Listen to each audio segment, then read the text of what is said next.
there's a moment I keep replaying in my head over and over and over again.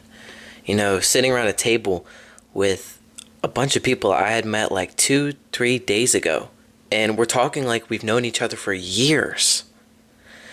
It felt like one of those like coming to age movies kind of things where everything just clicks together perfectly. But under all the cool memories and laughs and all the good times we had, there was always something deeper going on that I couldn't always see. I didn't go to NSLC to, grow my relationship with God or Christ, but, he found me anyways. So welcome back to another episode of the Damien Haas podcast. Today, we are talking about what I discovered. As you can tell by the title of this video, this episode is going to be a little all over the place. Usually on this computer, I have like script I kind of go through and I talk about some I don't know, it's scripted. But today I'm just going to let it flow. It's been a while since I made an episode, but today we are back and we are back new. As you can see by the setup, we got a table, we got like everything set up here. We got some sound panels just to, look nice a little bit. We got some stuff over here on the shelf. We got a flag going on. It's looking good. It's looking good. We've made some major improvements, I feel like, and I am so freaking excited to get back into this channel. I thank you guys so much for watching, and there was a lot of times where I felt like just giving up on the channel. I actually almost deleted the channel, but I've done a lot of praying constantly, a lot of meditating on it, and God calls me back. Every single time I think about quitting, God calls me back to making these episodes, and I'm so excited, and I feel like we're going to do amazing things with this. So yeah, today's going to be a little erratic. It's going to be all over the place, but I'm excited. Anyways, back to what I was talking about. NSLC. NSLC, let me read it off this. NSLC is a program where students from all over the country, right, come together to explore a career field. Any type of career field. They have anything. They learn leadership skills and just kind of like grow as people. You know what I mean? And I chose the forensic science track. Forensic science is basically like applying science to solving crimes. It's like the science behind solving crimes. It's stuff like blood spatter analysis, crime scene photography, trace evidence, ballistics, biology, anthropology, fingerprinting, crime scene investigation. I don't know if I already said that. And it's like basically figuring out how the evidence tells the story. So it's pretty cool to me. I think it was pretty cool. So let's talk about some of the stuff I did at NSLC.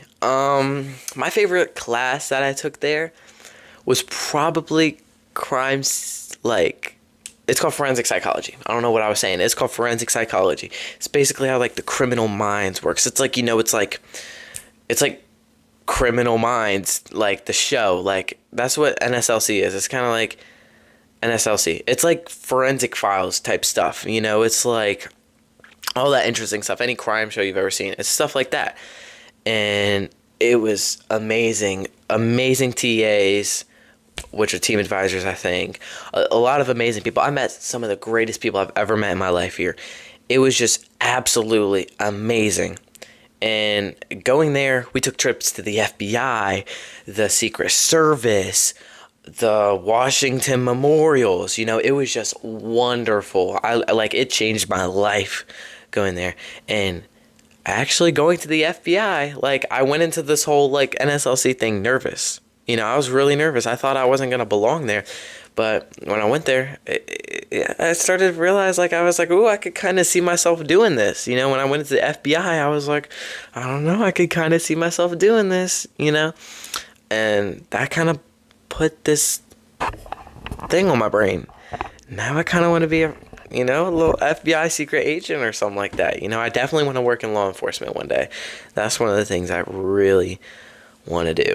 And growing up, I never thought I would do that. That was just something that was just way out of my pay grade. I was like, I don't want to get shot. I don't want to go through all that. But now that I'm getting older, I'm just like, man.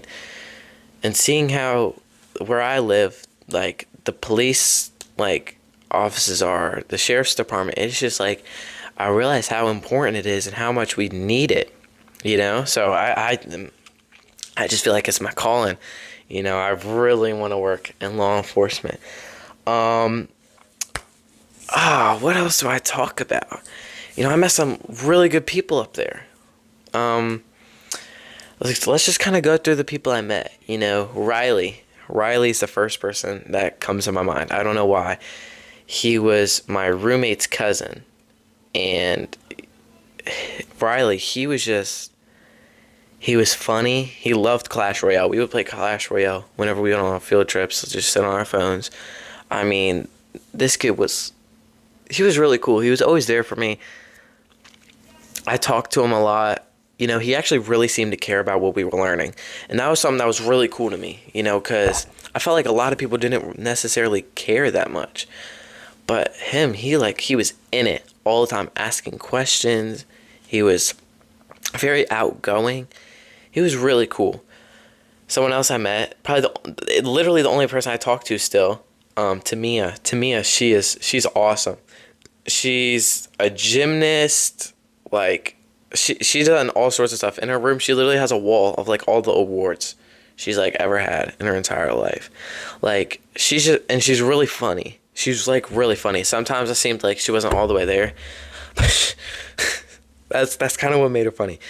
There was a lot of drama and stuff that happened while I was up there, and whenever anything would go down, Tamia and Riley were the ones that were always there for me, the whole time. And it was awesome that they were just there. Another person, my roommate, Landon, and this is in no order. This is just people I'm thinking of. Landon, Riley's cousin. He's my roommate.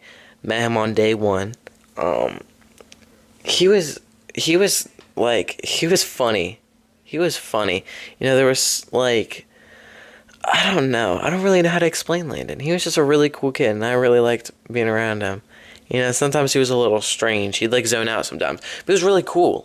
I really enjoyed being around some of these people. Alex, man, when all the drama was going on there, and I would tell him about everything. He was my right hand man. I would literally tell this kid everything. We would listen to music all the time. Oh man, I miss these people so much.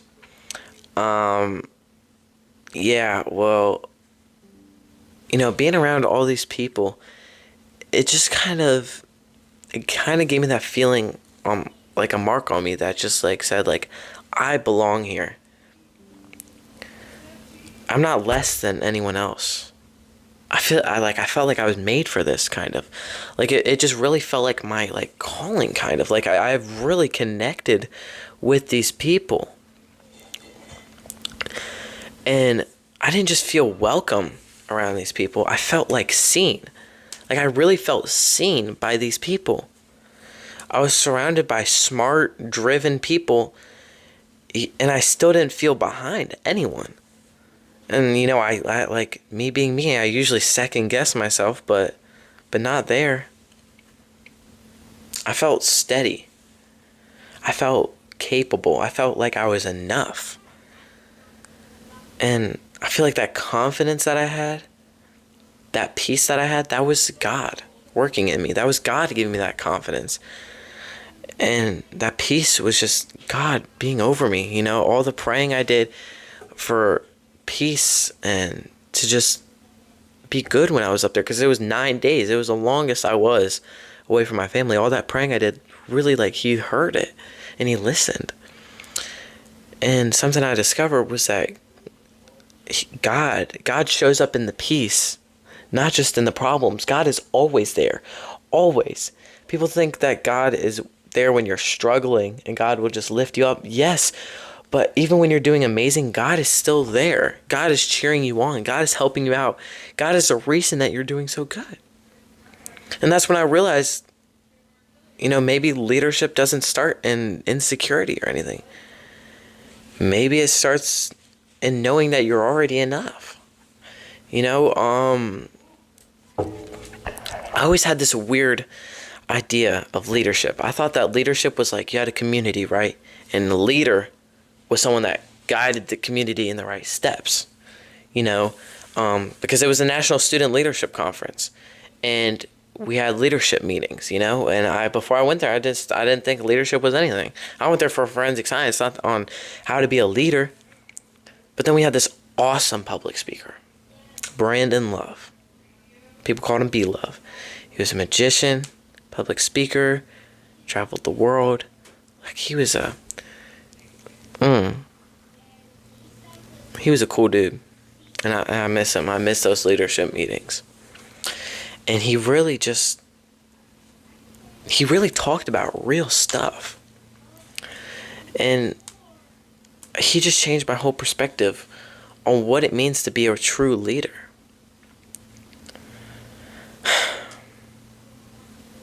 Some of the things that I think are qualities of a good leader, I put down 10 things.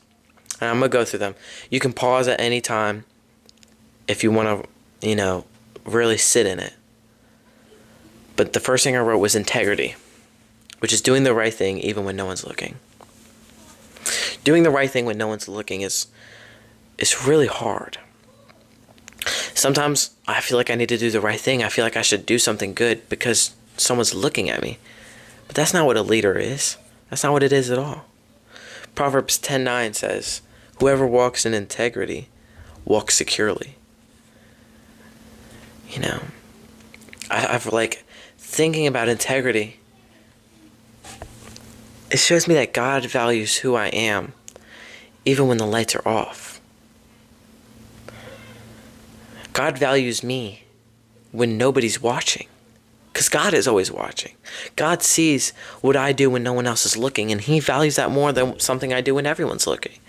Because if what I'm doing honors God, then that is more important than something I do that honors the world, that wants people to honor me. That's just, I don't know, I feel like that's something that a lot of people could use or know. Is that I see a lot of people doing things just to look good in front of others, and that's not what being a leader is. That's not what being a leader is at all. The next thing I wrote, this is probably the most important one to me, is humility. Humility. A real leader does not need to be the loudest. A real leader serves people. A real leader listens. A real leader owns their mistakes. What is it? In John chapter 13, I think. Go check that. Jesus washes his disciples' feet. Is the greatest leader we have ever had not Jesus himself? Is that not the greatest leader we've had? And even Jesus washed other people's feet. Feet were known to be the most disgusting parts of a person back in that society. They used to keep jars of water by the door so that whenever a guest would enter the house, they would make slaves or handmaidens wash people's feet. That was the most disgusting part of a person, and no one would dare touch someone's feet. But you know what Jesus did? Jesus washed his disciples' feet. He even washed the feet of Judas, who he knew would betray him one day. He knew that Judas would sell Jesus off for the price of a slave. And Jesus saw that and still washed Judas's feet. That is a leader right there. Jesus humbled himself. God humbled himself so much that he washed his betrayer. He washed his betrayer's feet. And I feel like I can work on that. I feel like I'm not so humble myself. When I play football, I find myself, I'll hit somebody really hard or I'll run somebody over. And I'll stand over them and I'll start screaming and getting excited. And I'm never humble on the football field. And I feel like that's something I can work on. Even outside of the football field, I always feel like I have to be the best in everything. I feel like if I'm not the best, then I'm the worst. My grandpa always said that the second person in the race is the first loser. If you're not number one, then you lost. But I can work on that. I can work on all these things. I can work on integrity. I can work on humility. And I can work on the next thing. Consistency. A leader is someone that shows up every single day. That builds trust. Showing up for someone every single day, that builds trust. that builds trust. If you're showing up for someone every single day, they're going to trust you more and more and more and more and more. That's what Jesus did for us. Jesus still to this day shows up for us every single day. We just don't show up for Jesus. If you feel like you're far apart from God, let me tell you something. It's not God that moved. It's you that moved. If you feel far from God, you moved from God. God didn't move from you. God wants to draw near to you, but you're not drawing near to God. Leadership isn't a spotlight moment. It's a pattern. It's a pattern. It's consistent. It never changes. It never changes. God sees the small things. God sees the pattern. If you're showing up to God every single day, God's going to see that. If you want to be a leader, but you're not consistent to your girlfriend, to your boyfriend, to your father, to your mother, to your son, to your daughter, to your sister, to your brother, to your cousin, to your nephew, to your niece, to your aunt, to your uncle, if you're not consistently showing up for them, how are you a leader? If you're not showing up for the people at your youth group, if you're not showing up for the people in your classroom, if you're not showing up for the people on your team, how are you a leader? Is the person who's not the greatest leader on your football team the person who's there every single day at practice and tries their hardest to get better?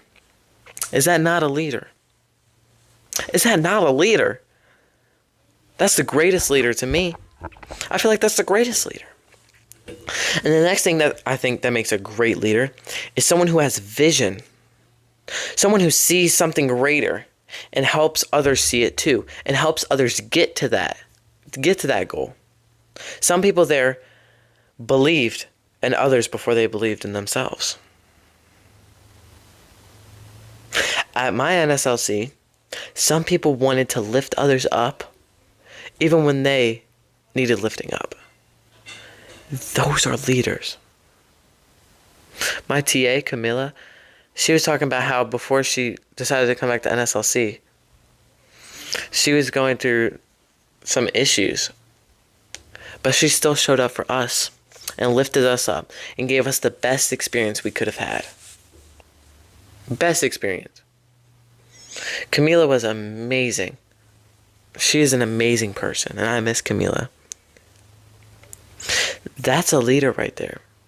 She saw how much we could be impacted by it, and she gave us that opportunity. The fifth thing I think that makes a good leader is confidence. Not ego, though. That's something that I feel like a lot of people get mixed up. They put confidence and ego in a bowl and they get it all mixed up. When in reality, it should be confidence. Ego needs to be tossed in the trash. Confidence is knowing who you are and who God made you to be. That's what confidence is. I always get nervous before I make these podcast episodes. I get so scared. Sometimes I can't do it. I procrastinate for days, but I still show up and I do it. Because I know God made me to be better. God gave me this opportunity for a reason, and I need to make the best of it. That is who God made me to be. God blessed me with all of these things, especially this Bible right here, so that I could do greater things. Jesus said that we will do greater things than even He. But see, that confidence doesn't give me an ego. That doesn't mean I'm any better than you watching at all. It means that we are both just as bad, and I'm just using everything I can to be better. There's power in quiet confidence. It's rooted in your identity, not your achievement. The sixth thing I think that makes a great leader is listening. Listening is hard. A lot of people hear, but they don't listen, and that's a big difference. Listening and hearing is two completely different things. Oh my gosh, it is so different. Listening is not just hearing, it's actually paying attention to what's going on. People who listen deeply Lead deeply. Would you want a leader? Imagine you're in a small community, 10 people, and the 11th person is a leader. It's the leader of the whole thing. And he never listens to a thing y'all say. Would you rather have that leader or a leader who personally comes to your house every single day and asks what he can do to improve? I'd rather have the second leader. Jesus listened before he healed. Think about that. Before Jesus healed anyone, you know what he did? He listened. Jesus could have saw someone suffering and be like, be better, be better, be better. But no, he actually sat down and listened to them before helping them. The seventh thing I think that makes a very good leader is accountability. It's being open to correction and not only praise. Real leaders don't just take feedback. They invite feedback. They want feedback. That's what a real leader is. A real leader knows when they do something wrong and someone calls them out for it, they're like, okay, I understand. How can I improve? A real leader isn't someone who gets called out and they're like, you're done. You're banished from my kingdom. Go away from me. You're done. You know, that's not what a leader is. A leader is someone who wants to improve and wants to be the best they can for the people around them. That's what a real leader is. 8, empathy. It's feeling with people, caring about their story. You can't lead the people you don't love. How are you going to lead someone that you don't love? Jesus loved us and he led us. How can we lead somebody if we don't love them? That's the whole thing. You have to understand the struggles that someone goes through. One of the craziest things I think is when I saw a video earlier of a guy walking through a bar preaching the gospel. That's beautiful. But how he did it, I don't think it was right. If I was in a bar drinking and I saw someone walking through there waving a Bible saying, oh, this is that, this is that, this is that, I would be like, get out. Like, why are you here? Go away. Now, if I was drinking at a bar and I was sitting on a stool and a guy came next to me, sat next to me, he was like, hey, you look like you're going through something. Are you doing okay? And he really got to know me and he told me about the gospel. I would be like, man, this guy, like, he really cared for me. It wasn't just him, like, doing his duty. He really cared for me. And that's how I feel like we need to preach the gospel, is if you feel with someone and you know what they're going through, it's easier to preach the gospel. The ninth thing, I think, is boldness. Boldness is saying the hard thing. Boldness is standing alone if you have to. In Joshua 1:9, it says, be strong and courageous. God doesn't wait for us to be fearless. He meets us in the risk. Boldness is, imagine you're in a group, right? And there's a cliff. Let me use my wallet as an example. This is the cliff, right? And on both sides, this is solid land. There's a group. A leader is someone who steps out in front of the group and takes the risk because they know God is with them. They take the risk and they lead everyone and says, hey, it's safe. We can cross this. That's what a leader is. A leader is someone who's bold, but not bold for praise, bold because they care about the people around them. And number 10, this is the most important part of being a leader. The best leaders on earth have a servant's heart. They want to serve everybody around them, not to be a people pleaser, not to make the people like them more, but because they genuinely care about them. Even if the person that they're trying to serve hates them. That's what having a servant's heart is still caring for the people that hate them. Jesus washed Judas's feet. Jesus had a servant heart. Matthew 20:26. Whoever would be great among you must be your servant. Serving people is where real greatness comes from in life. Serving people is a form of worship. Let me crack my back on here. That was nice. Hold on. Ooh, that was nice. That was nice. Sorry about that. The greatest people at NSLC weren't the people that were above others. The greatest people at NSLC were the people that were behind the scenes, supporting, and building and encouraging.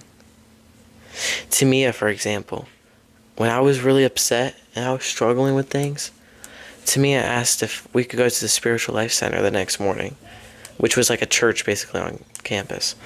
And we went out to the church the next morning, just me and her, for 2 days in a row. Well, one day was with Riley, and then the next day, she knew Riley wasn't coming, but she still went with me anyways. And we went to the Spiritual Life Center, and we just prayed and talked. And that's what having a servant's heart is. And she saw that I was struggling, and she still served me, even though she knew she wouldn't get anything out of it. These are all characteristics of a great leader. And I can improve on this too. I am no perfect than anyone watching this. I'm just somebody who wants to be better. And NSLC really helped me realize what it means to be a great leader. And Jesus did all of these things. Jesus was the walking example of how we can be a greater leader. Now I want to talk about where I'm at now. I'm not walking away from NSLC just excited about forensics. I'm walking away changed. Some of the things God showed me, I wasn't looking for any deep moment. That's not what I was doing there. I just wanted to learn cool stuff. But God kept showing up in conversations, in silence, in the way I just felt peace. And something I discovered was that God doesn't need a church building. He'll show up in a dorm room, a science lab, or a late night walk if your heart is open. Whenever you open your heart to God, God will encounter you. I came to NSLC to figure out crime scenes, but I think God was trying to solve something in me. I was trying to solve crime scenes, and God was trying to solve something in me. I just had to keep my heart open to Him. I see leadership completely differently now. It's not just a platform. It's a purpose. Leadership is a purpose. I always thought a community and a leader was the person guiding the community where to go. But actually, a community is full of leaders. Every single person in there can be a leader. Every single person in there can be a leader. God didn't just show up. He stayed. And He's still working in me to this day. I need help every single day because I am a sinner and I fall into temptation every single day and I sin every single day and I'm a dirty, rotten sinner. But you know what? God's grace is what restores me, and God works in me every single day, and praise Jesus for that, because God never gave up on me. Even when everything else around me did, God never gave up on me, and God will never give up on you because God loves you and He cares about you and He is always watching, and His hand is holding out. It is holding out fully extended, and you just aren't taking His hand.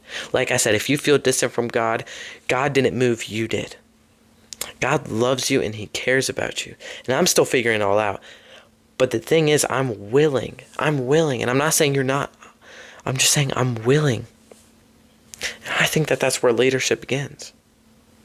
And I don't think I'm a leader just yet. But I'm willing to follow the one who is. If God can show up at a forensic science camp, He can show up in your life too. In your school, in your passions, in your silence. God can show up anywhere in your life because God loves you and He cares so much about you. This episode has been erratic. It's been crazy. It's been all over the place. But being at the science camp just completely changed how I see the world. I see leadership so much different now. I see the world so much different now. 9 days is all it took.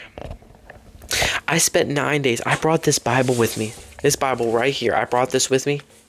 You know how many times I opened it? 0. God gave me 9 days. And I gave God 0 minutes. 0 seconds. Other than the Spiritual Life Center, I gave God 0 minutes in the Word.